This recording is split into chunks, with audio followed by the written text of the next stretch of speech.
പതിവില്ലാതെ നേരത്തെ വരണമെന്ന് തോന്നി.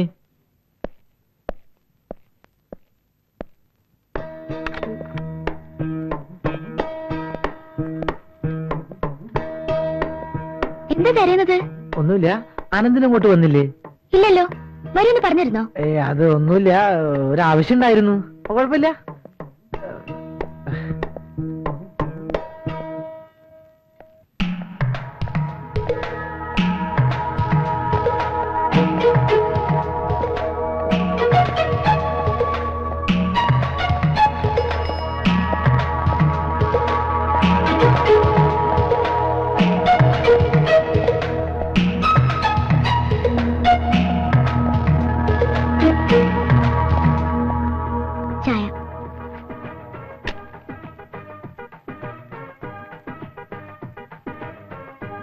അപ്പുക്കുട്ടൻ ഉച്ചയ്ക്ക് വീട്ടിൽ വന്നിട്ട് പെട്ടെന്ന് പോയതെന്താ? അത് പിന്നെ ഞാനൊരു ഫയൽ നോക്കി വന്നതാ. പിന്നീടാ മനസ്സിലായത് അത് ഓഫീസിൽ തന്നെ ഉണ്ടായിരുന്നു. അനന്തൻ എവിടെ? അവന് സാധനങ്ങൾ പർച്ചേസ് ചെയ്യാണ്ടെന്ന് പറഞ്ഞു. പിന്നെ ഇവിടെ മായ തനിച്ചല്ലേ, അതുകൊണ്ടല്ലേ ഞാൻ പെട്ടെന്ന് വന്നത്. ഒന്ന് ഫ്രീ ആയിട്ട് സംസാരിക്കാലോ.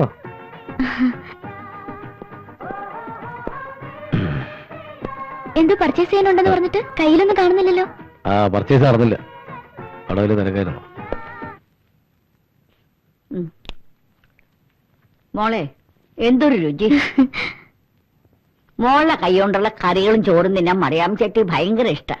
മോളൊരു കാര്യം ചെയ്യ്, കുറച്ച് ചോറും കറികളും ഒരു പാത്രത്തിലാക്കി തന്ന മറിയാമ്മ ചേച്ചി വീട്ടിൽ കൊണ്ടുപോയിട്ട് കഴിച്ചോളാം. പിന്നെ അത്താഴത്തിന് ബുദ്ധിമുട്ടുണ്ടല്ലോ. അതിനെന്താ, ഞാൻ ഇപ്പൊ തന്നെ എടുക്കാം. എടാ പൂട്ടാ, നീ എവിടെയായിരുന്നോ ഇത്രയും നേരം?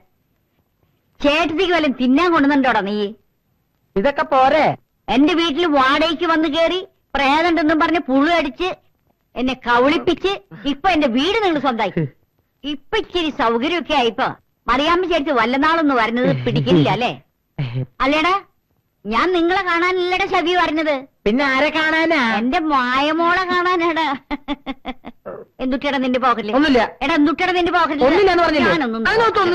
എന്തത്ര ഉത്സാഹം വിട നീ. സിഗരറ്റ് വലിയോ? പേന നിന്റെ പോക്കറ്റിൽ ഇരുന്നോട്ടെ. അവന്റെ ഒരു സിഗരറ്റ് വലി. വെറുതെ കിട്ട പിണ്ണാക്ക് നിന്നും തീറ്റ പണ്ടാറം.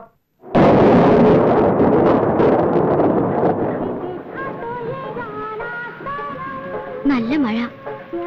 അനന്തൻ ഇതുവരെ വന്നില്ലല്ലോ.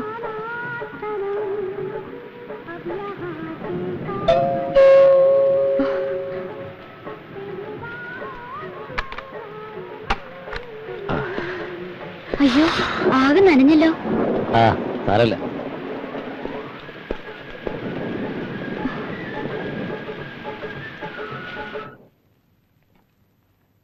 ചായ. അനന്തൻ ഇതുവരെ എണീറ്റില്ലല്ലോ. നല്ല പനിയുണ്ട്. രാത്രി മഴയും കൊണ്ട് ചുറ്റിക്കറങ്ങുമ്പോ ആലോചിക്കണായിരുന്നു. ഇപ്പോഴത്തെ പനിയൊക്കെ ഭയങ്കര ഡേഞ്ചറാ, വെരി സീരിയസ്. അനന്തൻ ഇപ്പൊ തന്നെ ആശുപത്രി കൊണ്ടുപോകണം.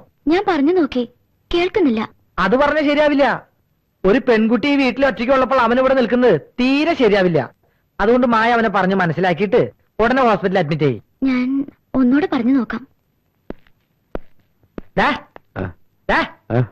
നീ ഇന്ന് ഹോസ്പിറ്റലിൽ പോണല്ലേ?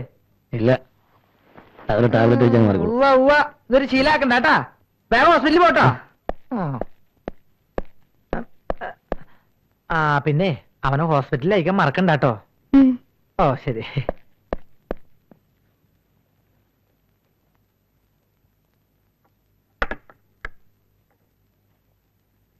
അനന്ത, അനന്ത, മരുന്ന് കഴിക്കൂ.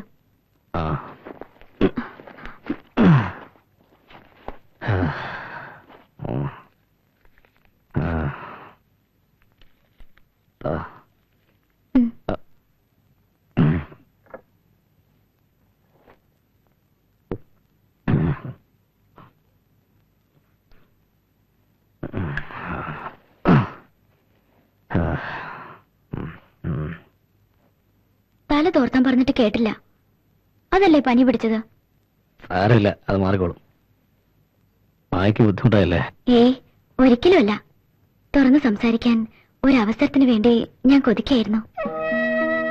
കുട്ടിക്കാലത്ത് എനിക്ക് എന്തെങ്കിലും അസുഖം വന്നാല് അമ്മ എന്റെ അടുത്തുനിന്ന് മാറില്ലായിരുന്നു. അമ്മയുടെ ആ സാമീപ്യം മാത്രം മതിയായിരുന്നു എന്റെ അസുഖം മുഴുവൻ മാറാൻ. അമ്മയുടെ പൊന്നാര മോനാണെന്ന് എനിക്ക് അന്നേ തോന്നി. ഉം. വീട്ടിലെ കാര്യങ്ങളൊക്കെ ചോദിക്കണമെന്നുണ്ടായിരുന്നു. പിന്നെന്താ ചോദിക്കായിരുന്നത്? ഇഷ്ടപ്പെടില്ല എന്ന് കരുതി. ഉം. വീട്ടിലെ കാര്യങ്ങളൊക്കെ എന്തു പറയാനാ? ചെറുപ്പകാലത്ത് എന്നെ അമ്മ മരിച്ചു. അച്ഛന്റെ സ്വഭാവമാണെങ്കിൽ തീരെ ശരിയല്ലായിരുന്നു. നാണക്കേട് കാരണം നാട്ടിലിറങ്ങി നടക്കാൻ കഴിയാത്ത അവസ്ഥയായിരുന്നു എനിക്ക്. തികച്ചു ഏകാന്തതയായിരുന്നു അന്നൊക്കെ. അച്ഛനോട് ഇപ്പോഴും എനിക്ക് വെറുപ്പാ. സോറി, വീട്ടിലെ കാര്യങ്ങൾ ചോദിച്ച് വേദനിപ്പിച്ചു അല്ലേ? ഏയ്, കുറച്ചു ദിവസമായി ഞാൻ ആകെ ടെൻഷനില്ല. ഉള്ളു തുറന്ന് സ്നേഹിച്ച കൂട്ടുകാരൻ പോലും എന്നിൽ നിന്ന് അകലാൻ ശ്രമിക്കുക. എല്ലാം എനിക്ക് മനസ്സിലാവുന്നുണ്ട്. അപ്പക്കുട്ടന്റെ മാറ്റം ഞാൻ ശ്രദ്ധിക്കുന്നുണ്ട്. ഞാൻ സ്നേഹിക്കുന്നവരൊക്കെ എന്നെ വിട്ടു പോവുക. എനിക്കിപ്പോ ആരുമില്ല.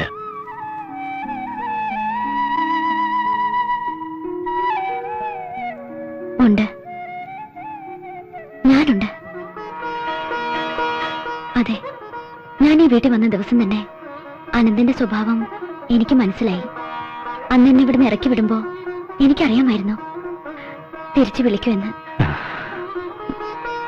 ആ മനസ്സ് അതിനകം ഞാൻ പഠിച്ചിരുന്നു. മായെക്കുറിച്ച് ഒന്നും എനിക്കറിയില്ല, ഒന്നും എനിക്കറിയണമെന്നുമില്ല. പക്ഷേ മായ ആദ്യം കണ്ടപ്പോ തന്നെ എനിക്കിഷ്ടായിരുന്നു.